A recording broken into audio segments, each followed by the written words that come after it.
Hey guys, welcome back to my channel. So in today's video, we are going to dive into how to be productive with your planner without burning out. So there are certain things that I will do with my planner that really does help me overall with my productivity. And I feel like these strategies will definitely help you if you are struggling with burning out throughout your day or throughout your week. So let's go ahead and get started. The very first thing that you should do is create some type of list of all of your tasks, some type of brain dump. I have talked about brain dumping before. I have a brain dumping notebook, and that is a notebook that I will keep along with my planner in order to jot down different things that are happening throughout my day. But I also have a brain dump list, and this is my brain dump list. This is my to-do insert that I have just put into my planner, and I will just write down any and everything that comes up as I am going throughout my day. Now, I already have my schedule here, and my schedule is where I will set up everything that's going to happen for the week. But usually after I have filled this out, other things will come out throughout the day, but I might not have any additional space to write those things in. And so when those things come up, I will just add those things to my to-do list. This is a random list that I will just keep throughout the week. And as I complete different tasks, as you can see, I will just kind of check them off in the box here. So right now we are currently filming how to be productive in your planner without burning out, but I also have a list of some additional things that I need to do throughout the course of this week, and I didn't have space to write those things here, so I just add them here, and that way I am able to check them off. But this list really does help me to be productive because it really does tell me the very next thing that I am working on, or it lets me know a list of things that I need to schedule and add to my planner for another day. Doing a consistent brain dump can really clear your mind and really help you to focus. So I like to do one every single day, especially in the morning, so that I can really make sure that I am focused in on what I am trying to complete for that day. My second tip is to do a weekly reset. So I love to do weekly resets every single Sunday. Usually around this afternoon time on a Sunday, I will do a weekly reset, but this is a time where I can reflect on my week. I can see how productive I was, and I can restructure if there is something that I did not do well. This gives me time to kind of reset and refocus so that I can switch up my strategy for the next week if I need to. And I feel like this happens a lot of time with our overall productivity. We don't have a time that we reset.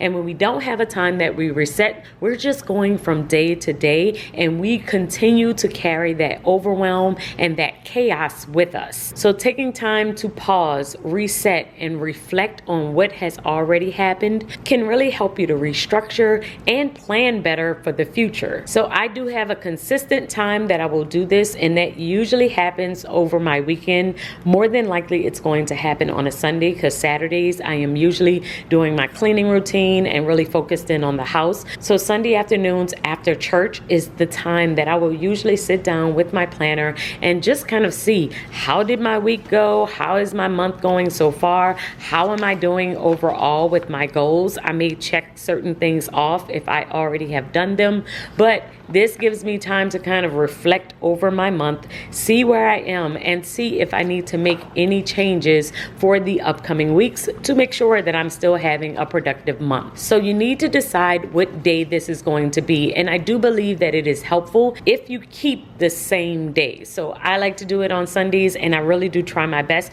to continuously do it on a Sunday, because I found that when I set it on the exact same day, I am more likely to continuously do it on that day. And it's also good to attach it to right before you are going to plan the very next week. So I will usually do my weekly reset. I will reflect on what has happened in the previous week, and I will kind of restructure and see what I need to do in the next week. So since they are kind of combined, where I am looking back and also planning ahead, I am more likely to look back and reflect, because I know that I need to do that before I am planning my very next week. My third tip is to identify your highest productivity time frame. So you need to see, when are you the most productive? When do you have the most energy? For some people, they are morning people, so they may get up at 4:30, 5 a.m. and get started because they know that they're going to have a good 2-3 hours before anyone else wakes up. And that's going to be their most productive time, where they can really focus in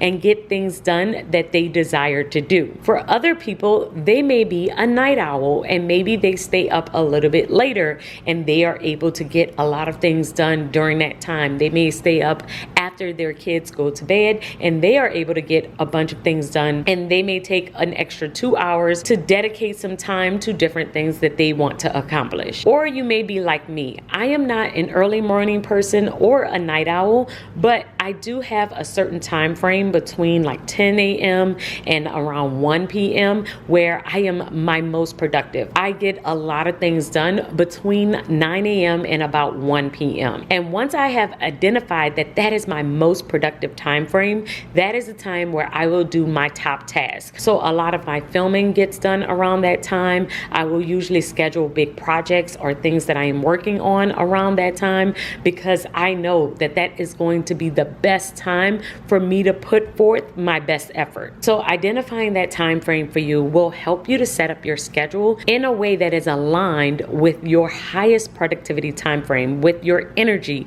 so that you know you're showing up as your best self. Now, if you are not sure when you do have the most energy, or your energy fluctuates a lot throughout the day, then try and do a time study where you keep track of when you do have energy versus when you don't.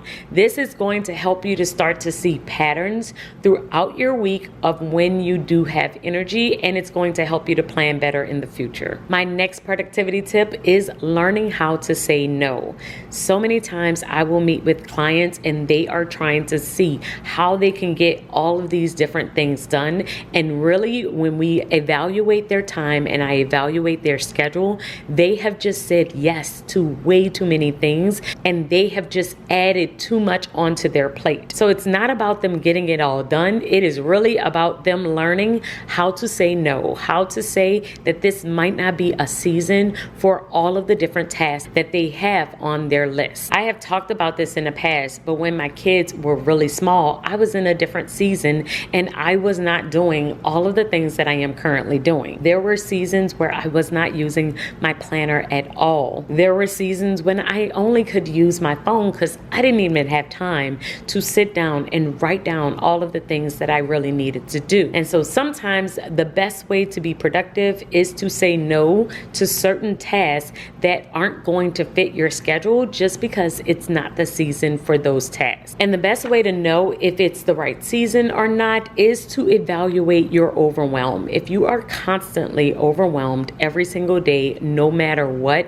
no matter how you structure your day, no matter how you set up your planner, no matter what planner layout you are currently using, you are constantly feeling overwhelmed, then it may not be the planner, it might be the plans. You may have way too many things on your to-do list, and it is something that a planner cannot fix because you are just unable to execute all of these things at the same time. And so learning to say no, learning how to evaluate, and learning when it is your season to say yes versus no does take a skill. But if you're constantly overwhelmed, this is a skill that you definitely need to learn. So the way that I do this, I evaluate based on 3 different areas: work, personal, and church. If any one of these items are heavy in a particular season, then I will lighten up the other 2. So right now we're in the middle of Vlogmas. Vlogmas is a very, very heavy work month for me because I am doing so much filming. And so since I'm doing a lot of filming, I won't take on any new task with church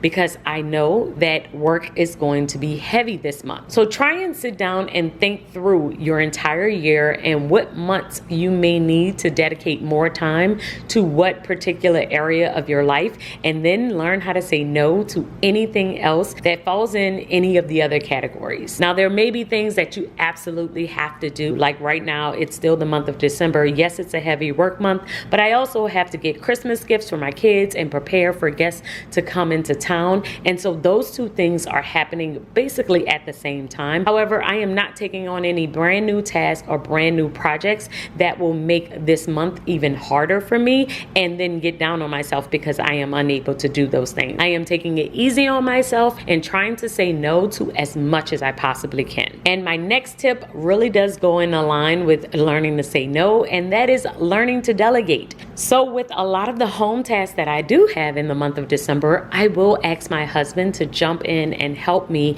because I know that this is a heavy month and I know that I have to be productive with my work, and there are so many things that I have to do for work. So a lot of times he will jump in and help with the kids. He may help pick up some of the Christmas gifts that we need to get, or we may do some online shopping instead, because I know that this is going to be a heavier season with work. And so if you have friends and family that can help you during a heavier season, please do try and engage them and talk to them and prepare them to possibly jump in and help you. Because one of the biggest things about burnout is when we try and do it all. When we are trying to be productive on our own and do everything on our to-do list by ourselves, we will more than likely end up burning ourselves out. So get help from family and friends. And if you can't do that, possibly hire help. I will set aside certain sinking funds for different seasons of my life when I might want to hire some help. But being able to say no to certain tasks and delegating help out